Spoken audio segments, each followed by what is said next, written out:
নমস্কার, আমি ডায়েটিশিয়ান সুস্মিতা। আজ আপনাদের সাথে শেয়ার করব একটি healthy and tasty salad recipe নিয়ে। তার জন্য কি কি ইনগ্রেডিয়েন্টগুলো আমি নিচ্ছি সেগুলো আপনারা একটু দেখে নিন। স্যালাডের জন্য আমি যে ইনগ্রেডিয়েন্টগুলো ব্যবহার করব সেগুলি হলো একটি মিষ্টি আলু অর্থাৎ সুইট পটাটো, হাফ গাজর, হাফ বিট আর হাফ শসা, আর একটি সেদ্ধ ডিম, আর একটু ধনেপাতা। আর একটি একটি করে সবগুলি আমি কেটে নেব। আপনি নিজের ইচ্ছে মতো শেপ করে এগুলোকে কাটতে পারেন।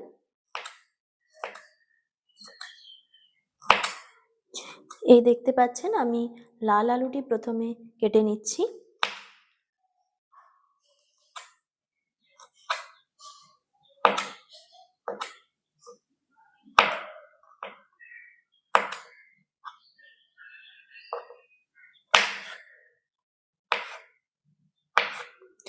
এইভাবে ছোট ছোট করে কেটে নিতে পারেন বা এরকম গোলও রেখে দিতে পারেন। আপনি নিজের ইচ্ছে মতো এটা করে নেবেন। দেখুন আমার লাল আলুগুলি কাটা হয়ে গেছে। এবার আমি শসাটা কেটে নেব।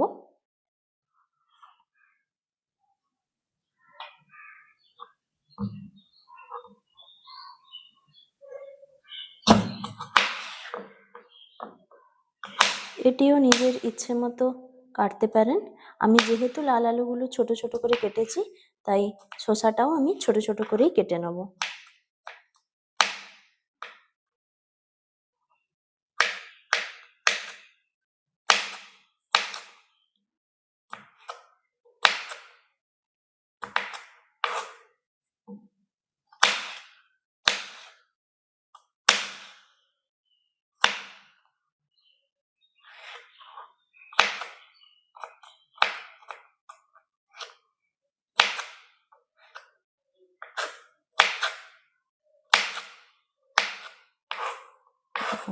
শসাটি আমি কেটে নিলাম।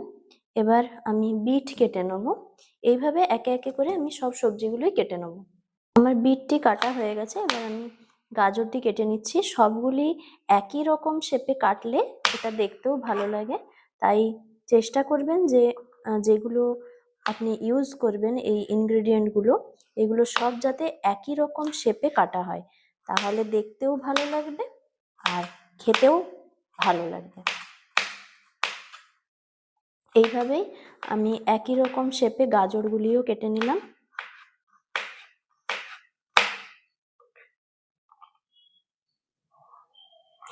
এবার আমি যে সেদ্ধ করা ডিমটি নিয়েছিলাম, সেই সেদ্ধ করা ডিমটি আমি কেটে নেব।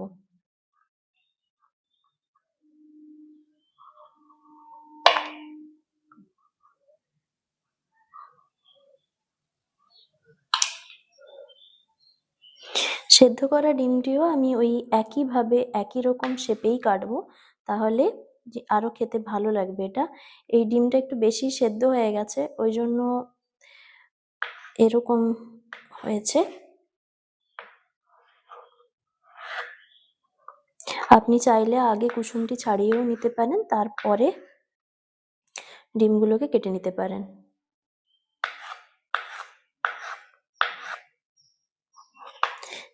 দেখুন একইভাবে আমি ডিমগুলিও কেটে নিলাম। আমি একটু শেপগুলো বড়ই রাখছি, একদম ছোট করে দিচ্ছি না। আপনি চাইলে ছোট করে নিতে পারেন বা চাইলে আপনি গ্রেটার দিয়ে গ্রেডও করে নিতে পারেন, কোনো সমস্যা নেই তাতে। আপনি যেরকম ভাবে ইচ্ছা এটাকে খেতে পারেন। লাস্ট যে ইনগ্রেডিয়েন্টটি ছিল সেটি হলো ধনেপাতা। ধনেপাতাগুলিও আপনি একটু ছোট ছোট করে কেটে নেবেন। ধনেপাতাটা অপশনাল, আপনি রাখতেও পারেন নাও রাখতে পারেন, সেটা আপনার টেস্ট মতো। যদি কারোর মনে হয় যে তার ধনেপাতা ভালো লাগে না বা ধনেপাতার স্মেল বা টেস্টটা ভালো লাগে না, তো সে নাও ইউজ করতে পারেন, তাতে সমস্যা কিছু নেই।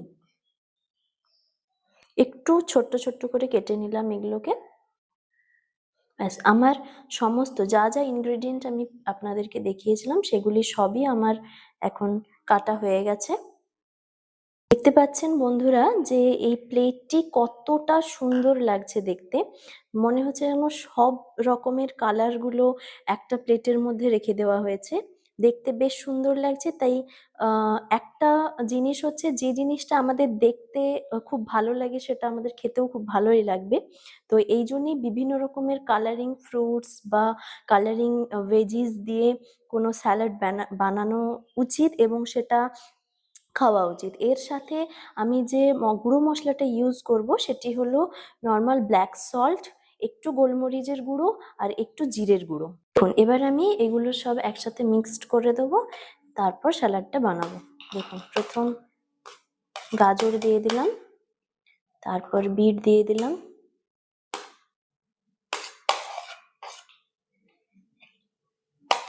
তারপর শসাটা দিয়ে দিলাম কেটে রাখা, তারপর যে মিষ্টি আলু বা লাল আলু বা যেটাকে সুইট পটাটো বলা হয় সেটাও দিয়ে দিলাম এতে। লাস্ট ইনগ্রেডিয়েন্ট ডিম, এই ডিমটিও এর মধ্যে দিলাম। আর এই ধনেপাতাটি আগেই আমি বললাম যে অপশনাল, যদি কেউ চান ইউজ করবেন, না চাইলে ইউজ নাও করতে পারেন। এই হলো। এবার এখানে আমি যে শুকনো মশলাগুলো নিয়েছিলাম, জিরে গুঁড়ো, বিট লবণ আর গোলমরিচ, সেইটাও এতে দিয়ে দিলাম।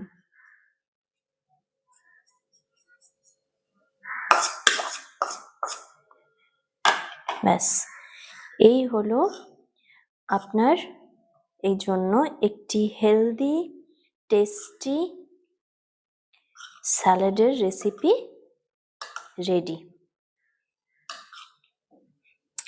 এতে আপনি চাইলে একটু লেবুর রসও দিতে পারেন যদি ইচ্ছে হয়। একটু কেউ আছেন যারা একটু টক খেতে ভালোবাসেন, তো তাদের ক্ষেত্রেই বলা, যদি আপনি চান তাহলে আপনি এটি একটু লেবু নিগড়েও দিতে পারেন।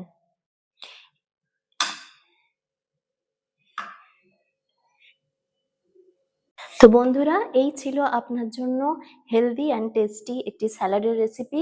এটি আপনি বিকেলের টাইমে বা সন্ধ্যের যে টাইমটা 5:30 6টা এরকম নাগাদ খেতে পারেন। আপনি আপনার বাচ্চাকেও এটি দিতে পারেন, ধরুন স্কুল থেকে এলো সেই টাইমে আপনি এটা দিতে পারেন।